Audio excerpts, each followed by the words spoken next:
Familia, ya sé que estáis nerviosos porque es viernes y no es porque llegue el fin de semana, es porque estáis esperando el nuevo café y Lightroom.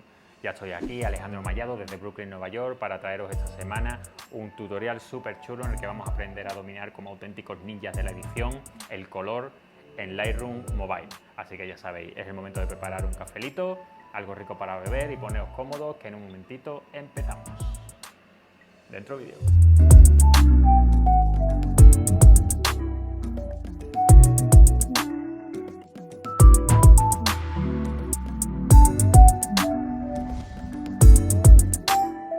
El color, muy interesante y muy chulo para hacer un montón de cosas con nuestras fotos. Normalmente la forma en que podíamos trabajar con el color, de hecho si abrimos aquí el panel de color, vamos a ver que la primera opción que tenemos es la temperatura del color. La temperatura del color es como nuestras cámaras, como los sensores digitales entienden el color, digamos, la tonalidad del color según la fuente de luz que esté afectando. Según el tipo de luz tenemos diferentes temperaturas. El sol tiene una temperatura de color que afecta a todas las tonalidades, en cómo se refleja la luz en los objetos. Una LED, por ejemplo, una luz LED como esta, por ejemplo, blanca, pues tiene una temperatura diferente. Una luz incandescente o una bombilla tienen tonalidades diferentes. A la sombra o un día nublado hay diferentes tonalidades. Entonces todo esto influye en cómo se ven todos los colores de una fotografía. Normalmente si disparamos en formato RAW, cuando abramos la temperatura del color vamos a tener un menú como este, tanto en nuestra cámara como luego en el formato RAW a la hora de editar. Tenemos diferentes situaciones siempre en la mayoría de nuestras cámaras de foto, por no decir todas, y también en nuestros programas de edición. La temperatura del color se mide en grados Kelvin, y esa temperatura pues siempre tiene unos grados estándares, pero que se pueden ver modificados no solamente por la luz que está afectando, sino en el caso de que tengamos diferentes tipos de luces. Puede ser que ahora, por ejemplo, pues yo tengo una luz aquí ahora mismo que está en un rango blanco, pero aquí atrás tengo una foto en amarillo. Es una bombilla amarilla. Eso podría desencadenar en diferentes tonalidades y en cosas bastante extrañas dependiendo del tipo de foto que estemos haciendo. Si por ejemplo estamos haciendo una fotografía de retrato, tenemos pieles cerca de dos tipos de temperaturas distintas, nos puede crear también efectos extraños. Pero tenemos que aprender a reconocer eso. La mejor forma de hacerlo es, bueno, si vamos a disparar en JPG, no vamos a tener luego la habilidad de poder cambiar la temperatura del color de la misma manera y con la misma facilidad. Entonces, la mejor forma es, una vez que estemos disparando, decirle a nuestra cámara, esta es la temperatura del color. Si estamos disparando en un día soleado, pues elegimos la temperatura del color del sol. Si el día está nublado, lo mismo. Si estamos en un interior, pues elegiríamos sombra. Si estamos utilizando bombillas normales y corrientes, pues utilizamos el modo de tungsteno, que se suele llamar en las cámaras. Que no, pues si estamos trabajando en estudio, que es lo que hago yo habitualmente, o estamos trabajando en interiores o vamos a hacer fotografía de producto, por ejemplo, donde necesitamos que los colores sean perfectos, pues la mejor forma de trabajar es con algo como esto. Un color checker, una carta de color o una carta de grises, que las es más pequeñita, que lo podéis encontrar en Amazon por precios relativamente asequibles. Una como esta, por ejemplo, de las marcas más reconocidas, pues puede costar bastante dinero, pero con esto lo que hacemos es que esto podemos hacer la primera foto de una serie una vez que tengamos todas nuestras luces colocadas, y después en cualquier momento podemos ir a nuestro programa de edición, como yo puedo hacer aquí. Veis que tenemos esta herramienta para seleccionar y yo podría irme hacia la zona blanca de la fotografía, le diría que ese es el blanco y ya sabemos que esa foto tiene el balance de blancos perfecto. Podríamos copiar los ajustes y pegarlos al resto de las fotos y podríamos olvidarnos porque sabemos que todas las fotos tienen la temperatura de color perfecta.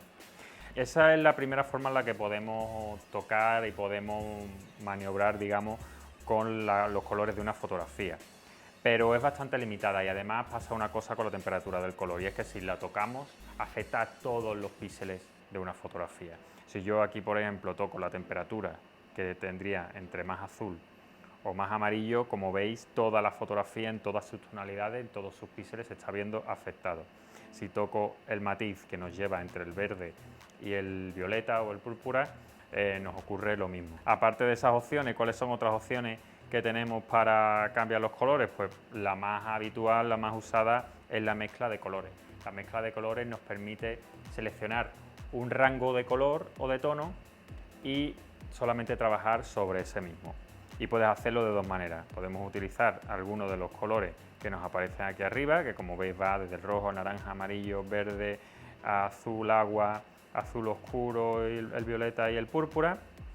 Y podemos hacer tres cosas con cada uno de esos colores. Podemos cambiar el tono, que digamos que cambia el color. Hay que saber diferenciar entre color y el tono. Esto, por ejemplo, esta camisa es azul, pero esto, por ejemplo, para mucha gente también es azul, ¿verdad?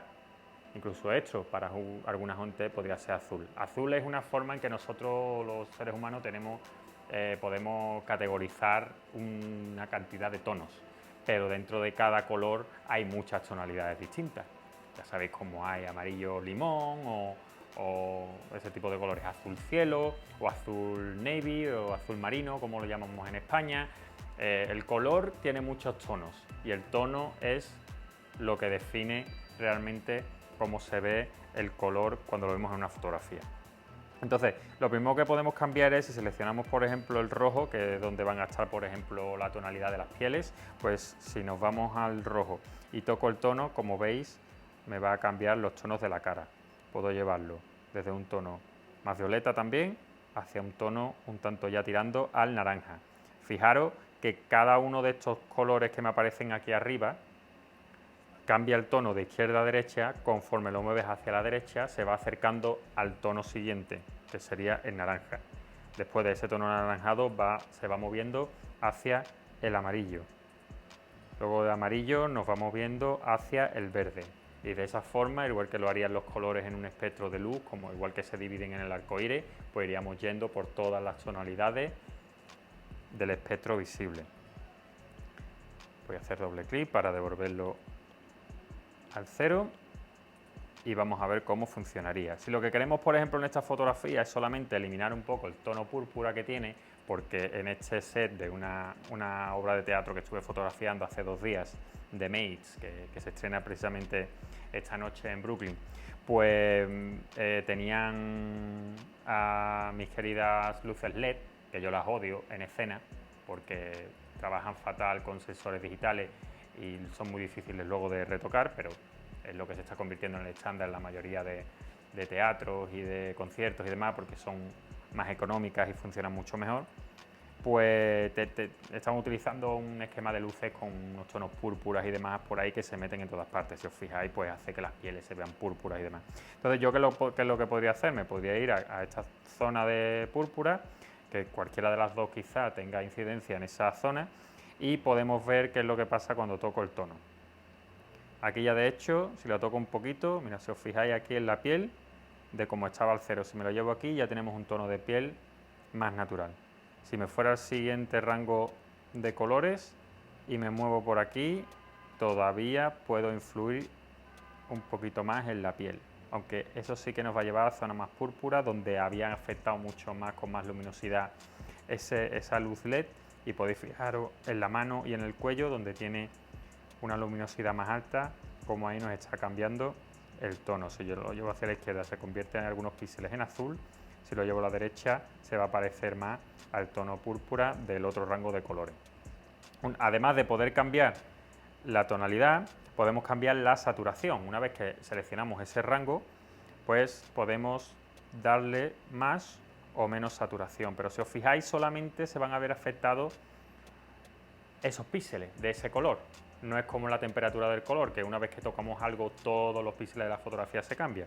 Cuando tocamos eso solamente se va a ver afectado, que se va a exagerar mucho, ese rango de color. Lo podéis ver en la espalda de la actriz. Y luego tenemos la luminancia, que la luminancia va a hacer también sobre esos píxeles que estamos seleccionando, podemos darle más o menos brillo a los píxeles. Como veis, subo, vamos a verlo aquí de cerca, en la espalda, pues subir el brillo o puedo bajarle el brillo. Puedo exagerarlo muchísimo. Muchas cosas que podemos hacer. Luego hay otra forma más en la que podemos trabajar dentro de la mezcla de colores, y es que tenemos esta herramienta aquí, y esto es un selector que me permite seleccionar el tono, la saturación o la luminancia, y puedo pinchar en una zona de la fotografía y puedo cambiar el tono, que aquí me detecta que es un rojo. Si os fijáis, aquí ya me detecta el rojo directamente, es el píxel que he seleccionado, era un rojo, y puedo cambiar y darle una tonalidad diferente. Puedo elegir la saturación y puedo darle más saturación o quitarle, y como veis, pues puedo irme a luminancia y puedo darle más luminancia o menos también. Esta sería una de las formas en que podemos cambiar los colores. Pero ahora tenemos una herramienta nueva, que es la que me interesa, que es gradación de color. Y gradación de color es muy interesante porque nos permite hacer un montón de cosas. Y vamos a verlo más claramente en una fotografía como esta, por ejemplo. La gradación del color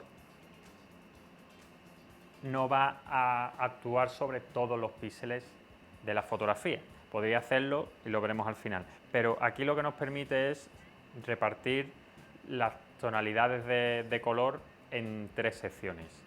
La zona más oscura, que aquí lo van a llamar sombras, los tonos medios, que es la zona central en el histograma, y las iluminaciones, que serían las zonas más iluminadas de la fotografía. Entonces, ¿qué es lo que podemos hacer? Pues imaginaros que yo quiero que estas iluminaciones de esta fotografía, que las zonas más iluminadas evidentemente van a ser las zonas blancas, van a ser las nubes, por ejemplo, pues yo quiero que tengan una tonalidad más cálida. Ahora mismo están blancas y yo quiero que tengan una tonalidad más cálida. Pues ¿qué es lo que vamos a hacer? Sobre esta rueda vamos a pinchar desde el centro, nos la vamos a llevar hacia un tono anaranjado, y si veis, conforme yo me muevo alrededor de esta rueda, me va indicando el color que estoy seleccionando.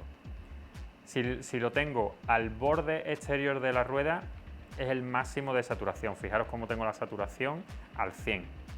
Tengo aquí la saturación al 100. Pero si me llevo esta bolita hacia el interior, voy a bajar la saturación. Entonces yo puedo decidir primero el color que me interesa. Fijaros cómo se mueve cómo se mueve el deslizador de tono. Y una vez que he elegido el color que me interesa, que voy a elegir un tono cálido, ahora puedo darle saturación de esta manera usando el deslizador o moviendo la bolita del centro, como queramos. Y no solo eso, sino que una vez que hayamos elegido ese tono, pues luego puedo darle o quitarle luminancia. Yo voy a bajar un poco la luminancia para que se note más el efecto. Eso serían las iluminaciones. Entonces todas las zonas con mucha iluminación de la fotografía se habrían visto afectadas. Ahora vamos a irnos a los tonos medios. Los tonos medios yo quiero que tengan un tono un poco más azulado. Fijaros que como esta fotografía es a luz del día y hay muchos tonos medios, pues hay muchas zonas que se van a ver afectadas, incluyendo el cielo, por ejemplo. Pero si yo quiero que el cielo se vea un poco más turquesa, pues lo que voy a hacer es que me lo voy a llevar hacia aquí, y ahora puedo darle más o menos saturación moviéndolo de esta manera. Y como siempre, podemos quitar o poner luminancia para darle el estilo que nos gusta. Y luego por último pues tendríamos las sombras, que son las zonas más oscuras de la fotografía. La zona más oscura de la fotografía, vamos a ver cómo le sentaría si, por ejemplo, le damos una tonalidad. Vamos a intentar que la foto parezca que se ha hecho con film antiguo. Le vamos a dar un tono anaranjado. Y ahora podemos darle más o menos saturación. Y vamos a quitarle, a ponerle luminancia, vamos a subirle un poco de luminancia, para quitarle contraste y que parezca una foto antigua. Además de eso, luego tenemos la opción de usar una gradación global. Esto incluiría todo el rango dentro de la fotografía. Entonces, una vez que tenemos un look creado, podríamos irnos aquí y esto va a afectar absolutamente todos los píxeles. Es peligroso de usar, pero a veces se dan efectos muy chulos. Entonces, es cuestión de que vosotros sepáis un poquito qué es lo que estáis buscando a la hora de trabajarlo. ¿Qué más podemos hacer? Pues lo que podemos hacer después es venirnos al resto de herramientas que nos aparecen abajo una vez que estemos tocando la gradación de color. Estas dos herramientas que tenemos son muy importantes, pero generalmente las voy a usar con mucha precaución. ¿La fusión en qué consiste? La fusión consiste en cómo desde las sombras hasta los tonos medios, hasta las iluminaciones, cómo conforme vamos cambiando de unos píxeles a otros, esos tonos se van a fundir más o menos. Si nos llevamos la fusión al mínimo, pues no va a haber prácticamente diferencia, es decir, no va a haber una mezcla de colores, sino que de unos tonos vamos a pasar a los otros de una forma bastante segmentada, y conforme vayamos subiendo la fusión, pues esos colores se van a ir empastando unos con otros, creando una degradación. Es peligroso porque en fotografías como esta, por ejemplo, donde no están tan definidos los tonos tan oscuros con los tonos tan claros, pues todo se mezcla. Entonces es buena idea dejarlo en 50 y luego, dependiendo del estilo que estemos buscando, pues jugar un poco con eso, pero sin pasarnos. Y luego tenemos el equilibrio. El equilibrio, ¿qué es lo que hace? El equilibrio es una forma que tenemos de decirle al Lightroom, oye, yo quiero que este tono que le he dado, por ejemplo, la sombra, si es donde estamos ahora, si le damos al 0, al menos 100, perdón, va a tener poca importancia, va a tener poco protagonismo. Los otros dos tonos van a ser más importantes sobre este. Si lo llevamos hasta el 100, pues como vais a ver, el tono anaranjado que hemos seleccionado va a tener prevalencia sobre los otros dos grados que hemos creado de color. Es una forma también de tener más control sobre todas las modificaciones que hayamos hecho.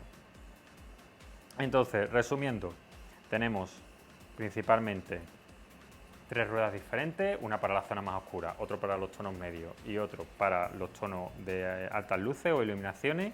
Dentro de cada una de esas subdivisiones dentro de la fotografía podemos cambiar las tonalidades, las iluminaciones y las saturaciones de los colores, y luego con fusión y con equilibrio podemos decidir en qué medida se van a ir uniendo o separando cada una de esas zonas, y también qué importancia o qué protagonismo va a tener cada uno de los tonos que hayamos elegido. Con eso podemos hacer un montón de cosas. De esta fotografía que teníamos original, pues podemos crear una foto de estilo vintage, que incluso después podíamos guardar y crearla como un ajuste preestablecido, como vimos el otro día.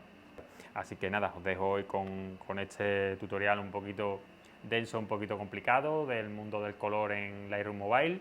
Espero que os haya gustado. Si es así, como siempre, por favor darle a un me gusta para ayudar a que se conozca mi canal. Podéis suscribiros si no lo habéis hecho todavía. Y nada, nos vemos dentro de una semana con un nuevo Café Lightroom. Soy Alejandro Mallado desde Brooklyn, Nueva York. Os envío un saludo y nos vemos pronto. Hasta luego.